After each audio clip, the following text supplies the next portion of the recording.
నెల్లూరు జిల్లా కోవూరు నియోజకవర్గ పరిధిలోని ఎన్ఎస్ఆర్ కాలనీలో పోలీసులు విస్తృతంగా కార్డన్ సెర్చ్ నిర్వహించారు. జిల్లా ఎస్పీ అజితా వెజెన్ల సూచనల మేరకు రూరల్ డీఎస్పీ శ్రీనివాసరావు ఆధ్వర్యంలో కోవూరు సీఐ సుధాకర్ రెడ్డి 30 మంది పోలీసు బృందంతో కలిసి ఈ తనిఖీలు చేపట్టారు. కాలనీలోని ప్రతి ఇంటిని క్షుణ్ణంగా పరిశీలించిన పోలీసులు సరైన పత్రాలు లేని 24 అనుమానిత బైకులను స్వాధీనం చేసుకున్నారు. గ్రామాల్లో కొత్తగా వచ్చిన వ్యక్తులపై అప్రమత్తంగా ఉండాలని ప్రజలకు సూచనలు ఇచ్చారు. హెల్మెట్ వినియోగం తప్పనిసరి అని, చిన్నపిల్లల పట్ల ప్రత్యేక జాగ్రత్తలు తీసుకోవాలని తెలిపారు.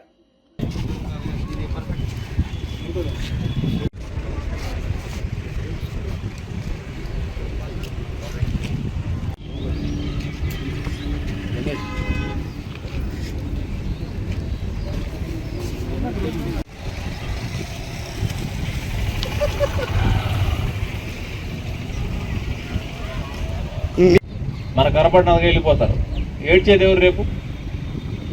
కాబట్టి హెల్మెట్ పెట్టుకోమని మీ రికార్డ్స్ ఉన్నవాళ్ళే మీకు ఇచ్చేస్తాం. లేని ఎలా వచ్చిందని వెరిఫై చేస్తాం. అలానే కొత్త వ్యక్తులు ఎవరైనా ఉంటే మీరు ఇప్పుడు ఇక్కడే చెప్పాలా. మీ పక్కన ఉన్న వాళ్ళందరూ చూసుకోండి. ఎవరైనా సరే ఈ మధ్య కాలంలో 4 నెలలు 5 నెలల నుంచి వచ్చారు, వీళ్ళు ఇంతకుముందు ఇప్పుడు ఈ కాలనీలో చూడలేస్తారు అనేవాళ్ళు ఎవరైనా ఉన్నారా? అందరితో బాగా ఉన్నట్టుగానే ఉంటారు. కొద్ది రోజులు 3 నెలలు 4 నెలలు 5 నెలలు బాడుకులు తీసుకొని ఉంటారు. ఎక్కడో చోట చట్ట వ్యతిరేకమైన పనులు చేస్తారు, మళ్ళీ వెళ్ళిపోతారు. అట్లాంటి మన పక్కనే ఉండి జరిగింది అనుకోండి, వాళ్ళతో స్నేహంగా ఉంటే మీ మీద కూడా అనుమానపడాల్సిన పరిస్థితి వస్తుంది. గమనించుకోకపోతే ఆ నష్టం మన ఇంట్లో కూడా జరిగింది. ఏదైనా చిన్నపిల్లల్ని తీసుకొని పోవటం, దొంగతనాలు చేసుకొని పోవటం, వెహికల్స్ తీసుకెళ్ళటం, నమ్మించి బంగారం తీసుకెళ్ళటం, ఫంక్షన్కి వెళ్ళి వస్తామని, ఇట్లాంటివి అక్కడెక్కడా జరుగుతూ ఉంటాయి. ప్రతి చోట ప్రతి మనిషి చేస్తాడని కాదు. కాకపోతే అలాంటి వాటిలో ఏ ఒక్కటి జరగకుండా ఉండేదానికే మేము ఈ తనిఖీలు చేపట్టడం.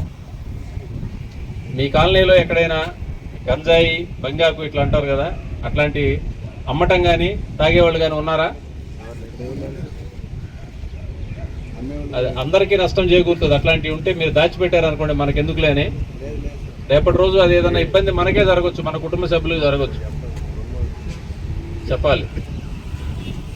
ఇంకేమైనా అసాంఘిక కార్యకలాపాలు జరిగితే ప్యాకాట్లు కానీ, వ్యభిచారం కానీ, జూదం కానీ, బెట్టింగ్లు రకరకాలుగా ఇట్లాంటివి ఏదన్నా మా కాలనీలో జరుగుతున్నాయి సార్ అని ఉంటే కూడా మాకు సమాచారం చెప్తే దాని మీద మేము చర్య తీసుకుంటాం.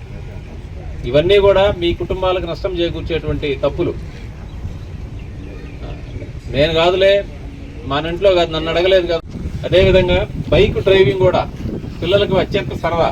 8వ తరగతి 9వ తరగతి చదివే పిల్లల దగ్గర నుంచి ప్రతి ఒక్కడికి ఎప్పుడెప్పుడు బైక్ నడుపుదామని ఉంటుంది.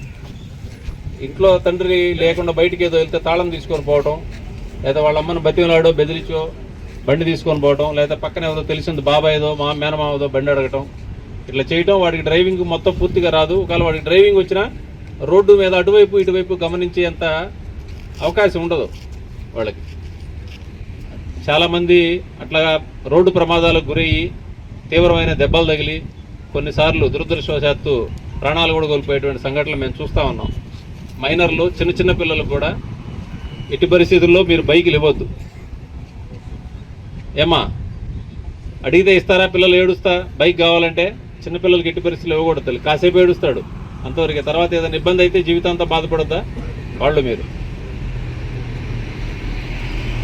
ముఖ్యంగా ఈ మధ్య మనమంతా వార్తలు పేపర్లో చూస్తూ ఉన్నాం. చిన్నపిల్లలపైన లైంగిక నేరాలు, ఇది కూడా మీరందరూ గమనించాల్సిన విషయం.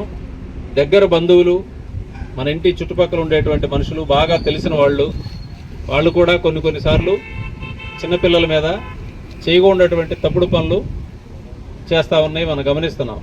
కాబట్టి ఆడపిల్లలకి జాగ్రత్తలు చెప్పుకోవాలి. ఇంట్లో తండ్రి కానీ తల్లి కానీ ఎవరన్నా నిన్ను తప్పుగా తాకితే, నీతో తప్పుగా మాట్లాడితే, ఇలా చేస్తే నువ్వు వెంటనే అమ్మకి చెప్పాలి, మాకు చెప్పాలి ఇమీడియట్గా. అట్లాంటి వాళ్ళ దగ్గర నుంచి గట్టిగా అరుచుకుంటూ వచ్చేసేయాలి అక్కడి నుంచి అని చెప్పాలి. చెప్పకపోతే తప్పు జరిగిపోయిన తర్వాత మనం బాధపడాల్సి వస్తుంది. కేసు ఇవన్నీ వ్యవహారాలు వేరైనా వాళ్ళకి, చిన్నపిల్లలకి ఆ చిన్న వయసులో ఒక మచ్చలాగా ఉండిపోతుంది. జీవితాంతం భయపడతా ఉంటారు. కాబట్టి మన పిల్లలకి మనమే చెప్పుకోవాలి. ఖచ్చితంగా ప్రతి ఇంట్లో పిల్లలకి ఎవరితో ఎలా ఉండాలనే చెప్పాలా. మగ పిల్లలకు కూడా చెప్పాలి, ఆడపిల్లలతో ఎంతవరకు ఉండాలి, ఏం మాట్లాడాలి. పిచ్చి చేష్టలు చేస్తే కాళ్ళు ఇరగొట్టి ఇంట్లో కూర్చోబెడతామని చెప్పి చెప్పాలి. చెప్పకపోతే మీ పిల్లోడే రేపు ఇరుక్కుంటాడు ఏదో దానిలో తప్పు చేసి.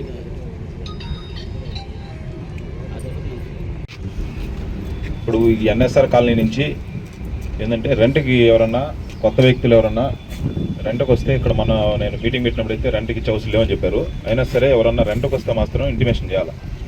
ఫ్యామిలీస్కి వస్తే పర్లేదు, కానీ ఎవరైనా యంగ్స్టర్లు అలా రెంట్కి వచ్చి ఉంటే మాత్రం మీ కాలనీ ఇది మీరుండే ఏరియా కాబట్టి మీరే ఇంటిమేషన్ చేయాలి. పోలీసు వాళ్ళు అన్ని ఏరియాలు అంటే కవర్ చేయడం అనేది కష్టం కాబట్టి మీరు ఇంటిమేషన్ చేస్తే మేము ఎంక్వైరీ చేస్తాం వాళ్ళ మీద. అట్లానే ఆ దగ్గర రైల్వే ట్రాక్ ఒకటి ఉంది మన ఊరికి ఆనుకొని. ఎండాకాలం కదా, పిల్లలు అటు ఇటు పోకుండా జాగ్రత్తగా చూసుకోండి, సరేనా? అయితే ఇదే తర్వాత ఈ బళ్ళు ఎవరైతే కాగితాలు ఉన్నాయో ఈ బండి కాగితాలు ఎవరి బండి దగ్గర వాళ్ళు డాక్యుమెంట్స్ తీసుకొని నిలబడండి. ఎవరి బండి దగ్గర వాళ్ళు చూసి వెరిఫై చేసి పంపిస్తాం అందరినీ. ఈరోజు ఎన్ఎస్ఆర్ కాలనీలో దాదాపు 300 హౌసెస్ చెక్ చేయడం జరిగింది. ఈ 300 హౌసెస్లో ఒక 30 మెంబర్స్ పోలీస్ పర్సనల్ ఆఫీసర్లు, పోలీస్ పర్సనల్ మొత్తం కలిపి 30 మెంబర్తో సెర్చ్ ఆపరేషన్ చేస్తూ 24 బైకులు సరైన పత్రాలు లేని వెహికల్ని సీజ్ చేయడం జరిగింది. ఇప్పుడు ఒకసారి వెరిఫై చేసి సరైన పత్రాలు అంటే పంపిస్తాం, లేకపోతే సీజ్ చేసి ప్రొసీజర్ ప్రకారం చేస్తాం.